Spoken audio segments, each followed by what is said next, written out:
Para pagar la cirugía de mi marido paralizado, empecé a trabajar a tiempo parcial en un hotel.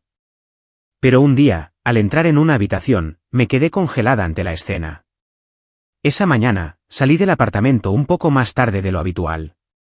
No había desayunado, apenas tuve tiempo de cepillarme el pelo y olvidé coger el paraguas que siempre guardaba junto a la puerta, pero nada de eso importaba. En el momento en que salí, me detuve solo para respirar. El aire era fresco, y por primera vez en lo que parecieron semanas, el sol primaveral se abrió paso entre las interminables nubes que colgaban sobre Portland como una cortina mojada.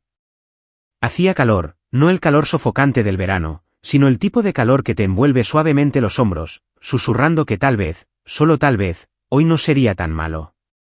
Caminé más rápido, agarrando mi bolso de mano, mirando la hora. Solo quedaban 2 minutos antes de que comenzara mi turno en la farmacia. Afortunadamente, estaba a solo unas pocas cuadras, escondida entre una panadería y una antigua ferretería. Al pasar junto a los árboles que bordeaban Hawthorne Boulevard, noté pequeños brotes verdes rompiendo a través de las ramas grises del invierno. Los pájaros cantaban. Los extraños se sonreían. Parecía que el mundo finalmente había exhalado. Buenos días. Hoy estás radiante, me saludó mi compañera Lisa mientras yo empujaba la puerta. A ver si los clientes me dejan mantener ese resplandor, bromeé, poniéndome mi bata blanca. Me dirigí directamente al frente para ayudar con la prisa matutina, el desfile habitual de ancianos clientes habituales que se abastecían de medicamentos, por si acaso. No me importaba. Tenía su ritmo y me gustaba saber que estaba ayudando a la gente. Entonces sonó mi teléfono. Me disculpé y contesté rápidamente, pensando que podría ser Michael. En cambio, una voz masculina grave me saludó. Hola, ¿es usted Julia Dawson? Sí. ¿Quién llama? Soy Brian Simmons. Soy el supervisor de Michael Dawson. La sonrisa en mi cara se desvaneció. ¿Qué pasó?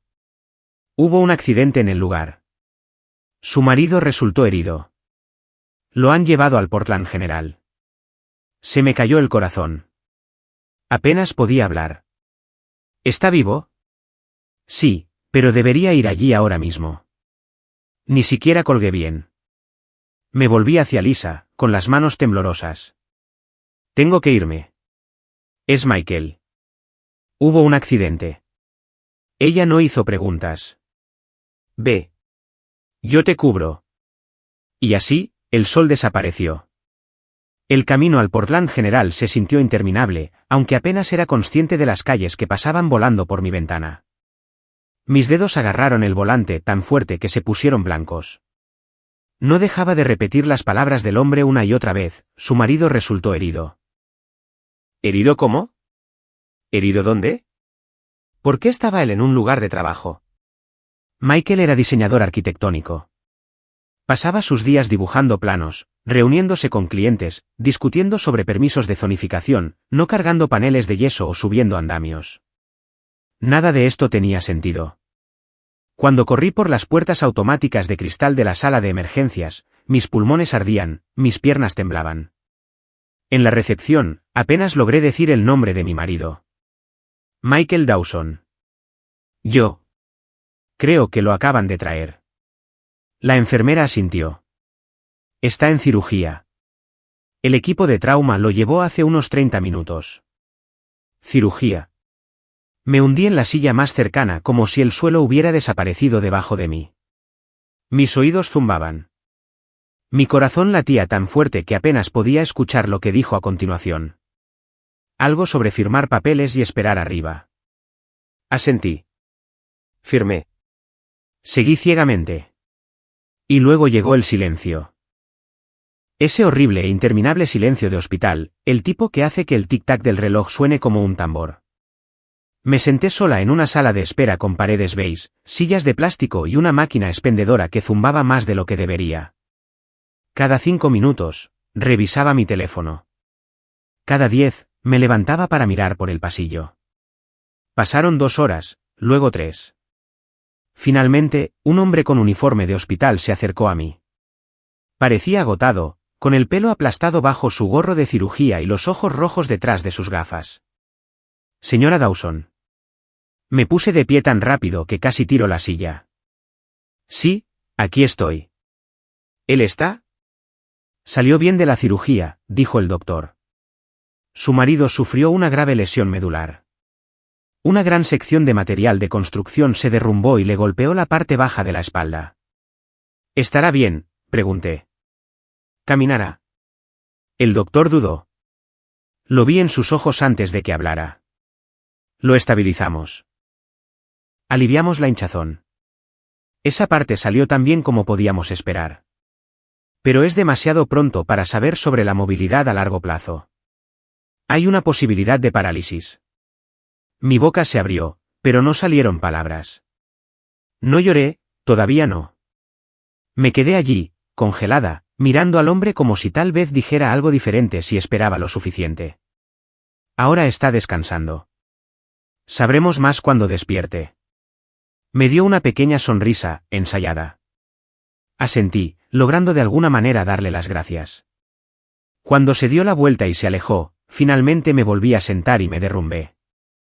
Mis manos cubrieron mi rostro y las lágrimas cayeron rápido y calientes. La mañana soleada parecía haber sido hace una vida. Me dejaron verlo a la mañana siguiente. No había dormido. Pasé la noche acurrucada en una de esas horribles sillas de la sala de espera. Con el cuello rígido, la espalda dolorida y la mente atrapada en un bucle de los peores escenarios. Pero en el momento en que la enfermera me dijo que estaba despierto y que lo habían trasladado a recuperación, me puse de pie y la seguí sin decir una palabra. Ahora estaba en una habitación privada, limpia, blanca y demasiado silenciosa. Las máquinas pitaban suavemente de fondo.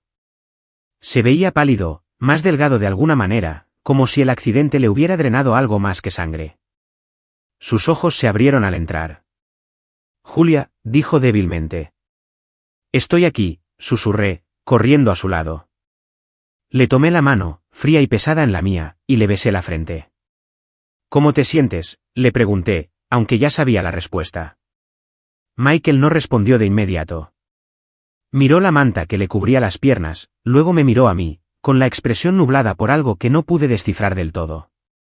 ¿Vergüenza? ¿Miedo? Quizás ambas cosas. No las siento, dijo finalmente. Mis piernas. No siento nada de la cintura para abajo. Las palabras me golpearon como un ladrillo. Contuve la respiración, parpadeé y forcé mi voz a mantenerse tranquila. Podría ser la anestesia, dije, rozando su mano con el pulgar. Los doctores dijeron que es demasiado pronto para saberlo. Acabas de ser operado. Estas cosas llevan tiempo. Le pregunté a la enfermera, susurró. No quiso decir mucho. Solo siguió repitiendo que el doctor me explicaría todo más tarde. Pero sé que algo anda mal, muy mal. Quería llorar, pero no lo hice. No pude.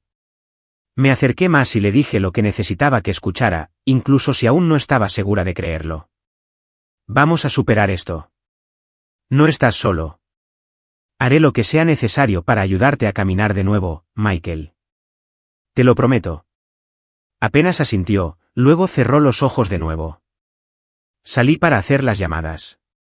La primera fue a Natalie, nuestra hija. Todavía estaba en la universidad, a casi 100 millas de distancia, y no quería asustarla, pero necesitaba saberlo. Lloró suavemente, luego se ofreció a volver a casa. No, cariño. Concéntrate en tus estudios. Yo me encargo de esto, le dije, fingiendo que mi voz no temblaba. La segunda llamada fue más difícil. Agnes. En el momento en que le expliqué lo que había pasado, su voz se agudizó. Estaré en el siguiente autobús. Alguien tiene que cuidar de mi hijo. Intenté protestar, pero fue inútil. Venía. Exactamente a las 7 de la mañana siguiente, sonó el timbre. Abrí la puerta, todavía en mi bata, con el pelo húmedo de una ducha a medio terminar, y allí estaba ella, Agnes Dawson, de pie, alta, con una maleta en una mano y una bolsa de ropa en la otra, como si fuera a registrarse para una estancia prolongada en un hotel. Tomé el primer Greyhound, dijo sin saludar. Me necesita. Antes de que pudiera decir una palabra, pasó junto a mí y entró al apartamento, su perfume dejaba un rastro como una advertencia. Dejó sus maletas junto al armario del pasillo y comenzó a escanear la sala de estar con un ceño de desaprobación, como si evaluara todas las formas en que había fallado desde la última vez que la visitó. Tomaré la habitación de invitados, anunció. O mejor dicho, ese sofá, ya que nunca pensaste en tener un espacio adecuado listo. Me mordí la lengua. ¿Quieres que te haga café? No es necesario. Traje mi propio café molido. El tuyo es demasiado flojo. Forcé una sonrisa, asintiendo como si esto no fuera ya insoportable. A media mañana, había llamado a la farmacia y pedido unos días libres. Mi gerente fue comprensiva, gracias a Dios. No le conté la verdadera razón, no era solo la condición de Michael, sino que de repente tenía que manejar a un segundo paciente, uno que no toleraba el silencio ni los límites. En el hospital, Agnes se transformó. Entró en la habitación de Michael como un general, inspeccionando a sus tropas, alisando su manta, ajustando su almohada, regañando a las enfermeras por no responder a las llamadas con la suficiente rapidez. En una hora, había memorizado los nombres de todo el personal de la planta y los ladraba como órdenes. Este colchón es demasiado duro. Mi hijo tiene una lesión de columna, no un corte de papel, le espetó a una enfermera. Intenté intervenir para suavizar las cosas, pero era como perseguir una tormenta con una escoba. Cada vez que hablaba, ella respondía. Cada sugerencia que hacía, ella la reformulaba más fuerte como si hubiera sido su idea desde el principio. Michael yacía allí, en silencio, sus ojos rebotando entre nosotras como un hombre viendo un partido de tenis al que nunca quiso asistir. Él nunca intervino. Quizás no tenía la energía, o quizás no quería elegir bandos. Agnes, sin embargo, ya había elegido el suyo, y no era el mío. Al ver a Agnes dar órdenes a las enfermeras y recolocar la almohada de Michael por tercera vez en 5 minutos, sentí que la vieja y familiar tensión volvía a mi pecho. El tipo de tensión que nunca se fue del todo, simplemente se enterró bajo años de sonrisas forzadas y réplicas tragadas. No siempre fue así. En realidad, eso no es cierto, siempre fue así. Desde el momento en que Michael me llevó a casa para conocerla por primera vez, supe que yo no era lo que ella quería. Me vestí con cuidado, llevé una botella de vino e incluso horneé un pastel casero porque Michael dijo que a su madre le encantaban las cosas hechas en casa. Ella ni siquiera lo tocó. Me miró de arriba abajo y dijo, «¿Así que eres tú? Una chica de pueblo con grandes sueños, ¿es eso?» Me reí torpemente, pensando que bromeaba. No lo hacía. Agnes nunca se molestaba en la sutileza. En cada cena, en cada visita, encontraba nuevas formas de recordarme que yo no era parte de su mundo. Su tono llevaba el tipo de agresión pasiva que se sentía más como un bisturí que como un cuchillo, preciso, afilado, siempre dejando una marca. Pero el peor momento llegó una noche, justo antes de que Michael me propusiera matrimonio. No podía dormir.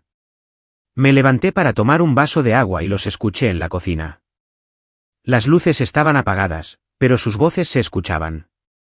Ella no es la indicada, dijo Agnes. No es lo suficientemente buena. No es de nuestro círculo. No fue a las escuelas correctas. No tiene conexiones reales. Podrías conseguir algo mucho mejor. Ella es amable, mamá, respondió Michael. Me ama. Es conveniente, espetó Agnes. Eso no es lo mismo. Me quedé congelada detrás de la pared del pasillo, vaso en mano, el corazón partiéndose. Debería haberme ido en ese momento, pero no lo hice, porque una semana después, Michael se arrodilló en nuestro pequeño apartamento y me pidió que me casara con él. Y dije que sí, porque lo amaba y quería creer que eso era suficiente. Nuestra boda fue pequeña, pero hermosa. Amigos, algunos compañeros de trabajo y, sí, Agnes. Llevaba ropa gris como si estuviera de luto. Se sentó rígidamente durante la ceremonia, no sonrió ni una vez en las fotos. Luego vino el brindis. Se puso de pie, copa en mano, y dijo, «Por Julia, has logrado conseguir un hombre maravilloso. Es leal, trabajador y mucho más generoso que la mayoría. Y por Michael, bueno, cariño, siempre esperé que terminaras con alguien extraordinario. Pero a veces la vida nos da sorpresas». La gente rió incómodamente. Contuve la respiración y sonreí, porque eso es lo que haces cuando tu suegra le dice públicamente a una habitación llena de gente que su hijo se conformó. Los días se mezclaban entre sí. Corría de un lado a otro entre el hospital y la casa, cocinando, limpiando, lavando la ropa, atendiendo llamadas de la farmacia y tratando de mantener mi voz firme al hablar con Natalie para que no se preocupara. Agnes se quedaba en el apartamento, esperando noticias como una especie de realeza, criticando a los médicos y paseándose por el suelo como si fuera su propiedad. Michael en su mayoría dormía. Estaba con analgésicos, aturdido y retraído.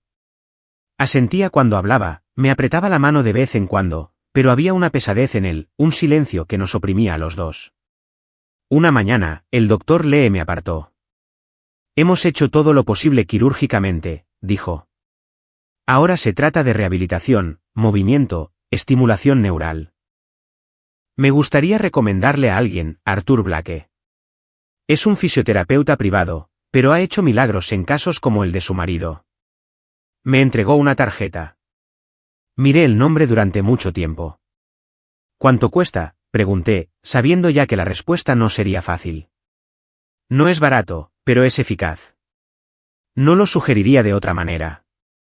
Esa noche, lo mencioné en la cena, si es que se podía llamar comida a una sopa de microondas y silencio. Creo que deberíamos contratar a Arthur, dije. El doctor dijo que es la mejor oportunidad que tenemos. Agnes se burló. No necesitamos a un extraño hurgando a mi hijo por $1000 la hora. Yo solía ser entrenadora de gimnasia, ¿recuerdas? Sé cómo trabajar con el cuerpo. Puedo ayudarlo. Con respeto, dije con cuidado. Esto no es un esguince de tobillo o una corrección postural. Es un traumatismo medular. Yo lo di a luz, espetó. Sé lo que su cuerpo necesita. Michael no dijo nada. Así que tomé la decisión yo misma. Llamé a Arthur, reservé la primera sesión. Tendríamos que echar mano de nuestros ahorros, de nuestro fondo de emergencia, del pequeño colchón que habíamos estado construyendo durante años. Pero si significaba que Michael podría volver a caminar, gastaría cada centavo. Arthur empezó a venir 3 veces a la semana. Era profesional, amable y metódico. Traía equipo, gráficos, ejercicios. Empujaba a Michael, pero con suavidad, con ánimo. Agnes se cernía en el fondo durante cada visita. Con los brazos cruzados, murmurando cosas como, pérdida de tiempo, y, te lo dije, por lo bajo. Pasaron 2 meses. Michael todavía no podía caminar. Yo estaba agotada entre los viajes al hospital, la gestión del apartamento, el pago de las facturas, estirando lo que quedaba de nuestros ahorros y manteniendo las apariencias en el trabajo. Me estaba desmoronando. Había perdido peso sin intentarlo. Mis ojos me picaban constantemente por la falta de sueño. Me dolía la espalda cada vez que me agachaba para atarme los zapatos, y aún así nunca era suficiente. Agnes se había convertido en un elemento permanente en nuestra casa, pululando, juzgando, criticando todo lo que hacía. Olvidaste doblar las toallas correctamente. Cocinaste demasiado el arroz. Tu tono fue demasiado brusco con la enfermera. Cada palabra de ella se sentía como una picadura de mosquito. Pequeña, pero implacable. Y Michael, apenas hablaba ya. No preguntó cómo estaba. No preguntó por Natalie. No se dio cuenta cuando me quedaba hasta tarde en la farmacia solo para tener unos minutos de silencio antes de volver a casa. Entonces, una tarde, mientras cambiaba las sábanas, me agaché para meter la esquina de la manta y noté algo que sobresalía de debajo de la cama. Lo alcancé y mis dedos se cerraron alrededor de una botella de cristal. Whisky, medio vacío. Me quedé helada. Se me cortó la respiración. A Michael ni siquiera le gustaba el whisky, al menos no antes. Me temblaban las manos cuando entré en la sala de estar, sosteniéndolo. ¿Qué es esto?, pregunté. Michael no parecía sorprendido, solo cansado. Ayuda con el dolor. Hay medicamentos para eso. Recetados, supervisados. No es suficiente. Tragué saliva. Estás bebiendo solo, mintiendo al respecto, escondiéndomelo. Eso no es solo por el dolor, Michael. Desvió la mirada. Me quedé allí, con el corazón latiéndome con fuerza, y por primera vez, me permití decir lo que había estado evitando. Si sigues por este camino, no puedo más. No me quedaré de brazos cruzados mirándote destruirte. Te amo, pero no me ahogaré contigo. Si algo no cambia, quizás necesitamos un tiempo separados. Hubo un largo silencio. Luego, la voz de Agnès cortó el aire como un látigo. Así que eso es. ¿Te rindes? ¿Lo abandonas ahora que más te necesita? ¿Qué clase de esposa abandona a su marido cuando está hundido? Me volví lentamente hacia ella. El tipo de esposa que ha estado manteniendo todo unido mientras él se rendía, dije. Pero incluso mientras las palabras salían de mi boca, no estaba segura de si estaba enfadada o simplemente desconsolada.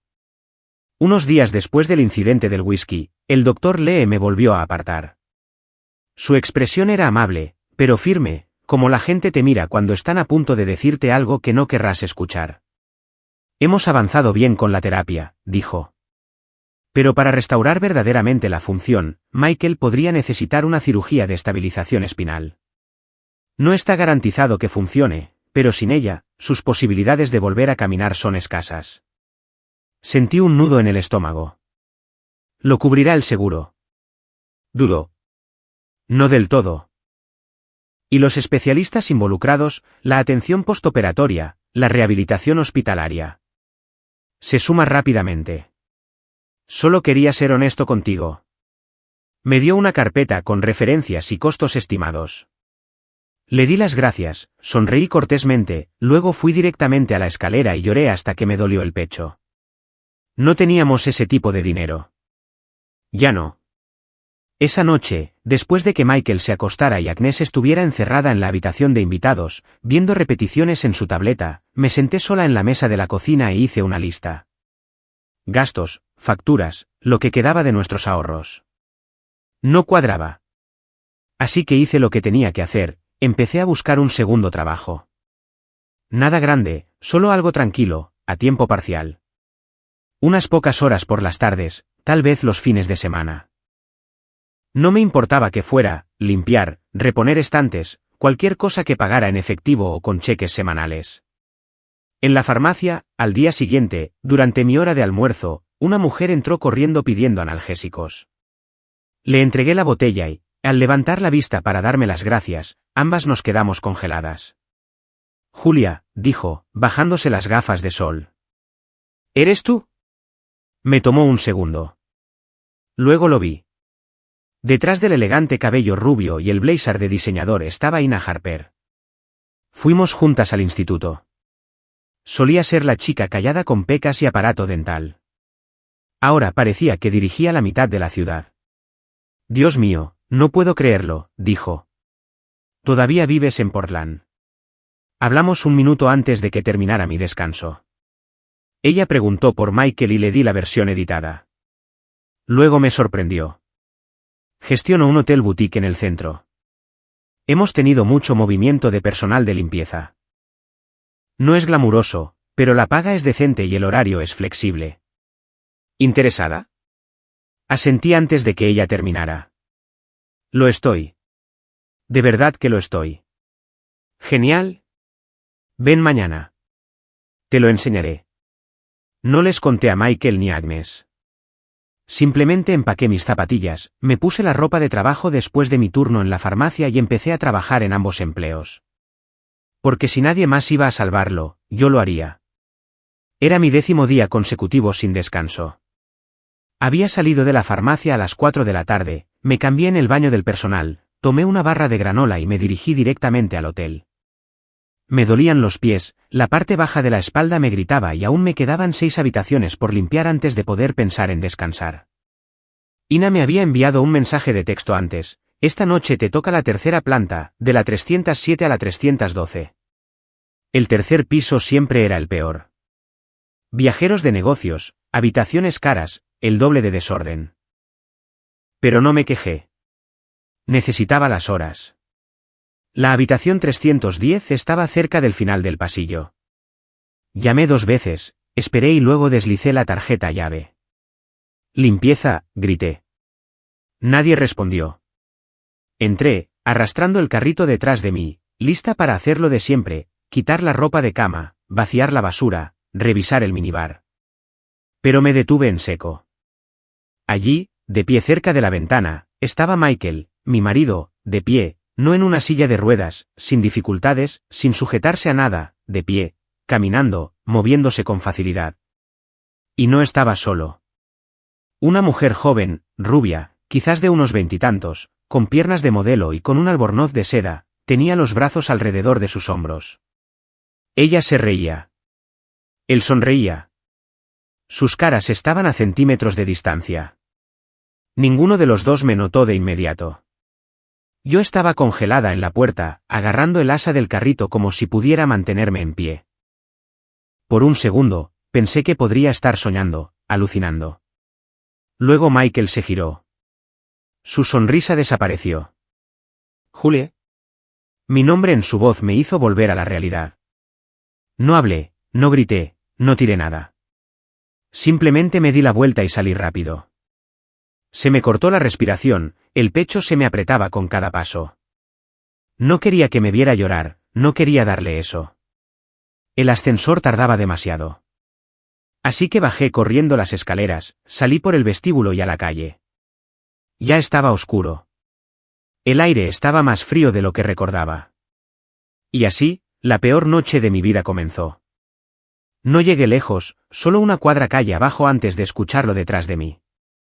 Su voz llamando mi nombre. Sus pasos volviéndose más fuertes, más rápidos. Julia, espera. Por favor, espera. Me detuve, no porque quisiera, sino porque necesitaba escuchar qué clase de mentira iba a venderme esta vez. Corrió a mi lado, un poco sin aliento, pero muy funcional. Sin bastón, sin aparato ortopédico, sin cojera, solo un hombre que había estado fingiendo estar roto. Por favor, dijo de nuevo. No es lo que crees. Lo miré fijamente. ¿En serio? Porque se parece mucho a ti caminando perfectamente bien en la habitación de un hotel con otra mujer abrazándote. Levantó ambas manos como un policía desactivando un enfrentamiento. Vale, sé cómo se ve, pero no era. Dios. No se trataba de ella. Me reí. Corta, amarga. Ella no es el punto. No, quiero decir, sí lo es, pero no de esa manera. Dio un paso más cerca, su voz bajando. Yo solo. Necesitaba saber si aún me amarías. Si te quedarías. Tenía miedo, Julia. Miedo de que si no podía caminar, te marcharías. Parpadeé. Me dejaste creer que estabas paralizado.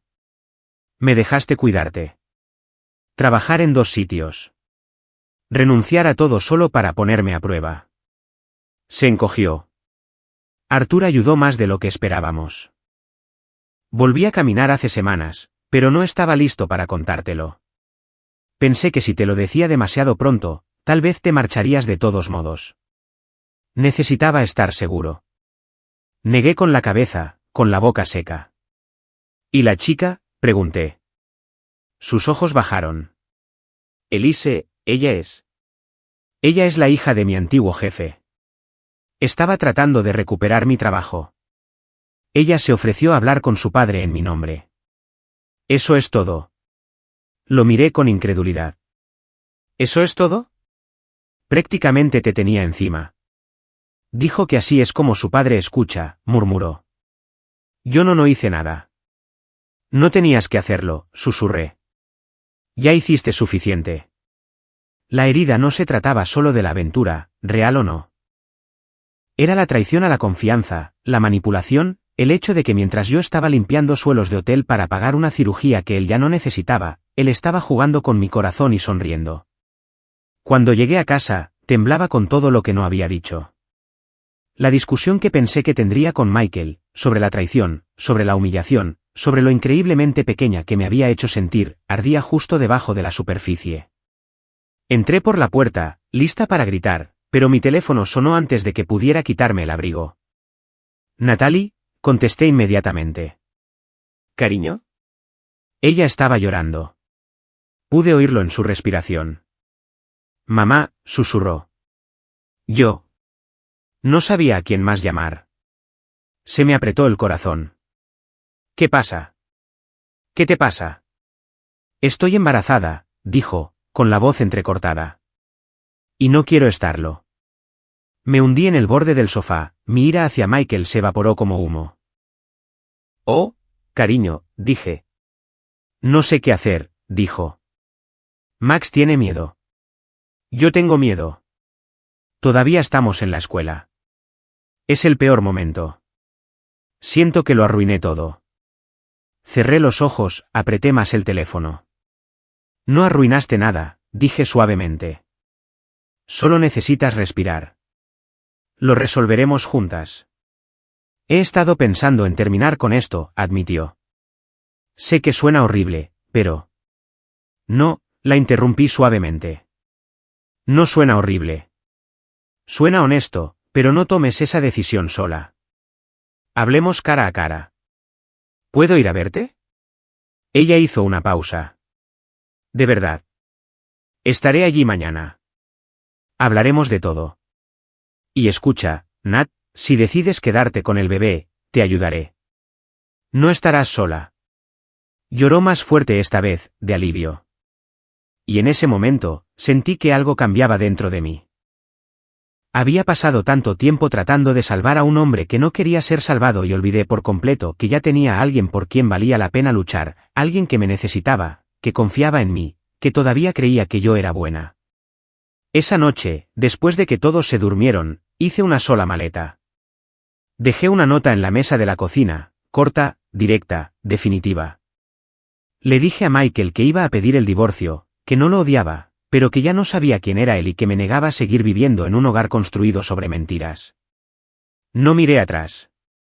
Me mudé 2 semanas después, a una ciudad tranquila, no muy lejos del campus de Natalie, lo suficiente para darle espacio, pero lo suficientemente cerca para estar allí cuando me necesitara. Con el dinero del acuerdo de divorcio, lo poco que quedaba después de los abogados y las facturas del hospital, compré un modesto apartamento de 2 dormitorios en el segundo piso de un complejo de ladrillo envejecido. Las paredes eran delgadas. La fontanería gemía cada vez que abría el agua caliente. Pero había un pequeño balcón que captaba el sol de la mañana, y la sala de estar olía a pintura fresca y a nuevos comienzos. Natalie se quedó conmigo los últimos meses de su embarazo. Cocinamos juntas, doblamos la ropa de bebé y hablamos de todo, sus miedos, sus esperanzas, el dolor desordenado que ambas llevábamos. Algunas noches lloramos. Algunas noches reímos hasta que nos dolió el estómago. Y lentamente, en silencio, algo empezó a sanar dentro de las dos. Cuando el bebé finalmente llegó, era una tarde lluviosa a finales de marzo. Le tomé la mano durante las contracciones, le susurré palabras de aliento entre cada respiración, y cuando el médico colocó a ese pequeño y agitado niño en su pecho, pensé que mi corazón podría romperse por la cantidad de amor que sentí en ese momento. Ella lo llamó Ilaiche. 2 días después, les dieron el alta y los llevé a casa. Esa mañana, me quedé junto a la ventana, acunando a Ilaiche en mis brazos. Estaba cálido, suave, increíblemente pequeño. Afuera, la lluvia finalmente había cesado. La luz pálida del sol se derramaba a través de las cortinas delgadas, proyectando una neblina dorada por toda la habitación. Natalie dormía en la habitación de al lado, agotada, pero en paz. ¿Y yo? Ya no estaba enfadada, ya no tenía miedo. Ya no cargaba con el peso de la traición de Michael o la crueldad de Agnes. No estaba de luto por lo que había perdido. Estaba aprendiendo a amar lo que había encontrado. Miré a mi nieto, y un versículo de hacía mucho tiempo surgió en mi mente, uno en el que no había pensado en años, uno que ni siquiera sabía que recordaba: Él sana a los quebrantados de corazón y venda sus heridas, Salmo 147, 3. Lo susurré suavemente, casi sin pensar. Y por primera vez en mucho tiempo, sonreí y lo dije de verdad.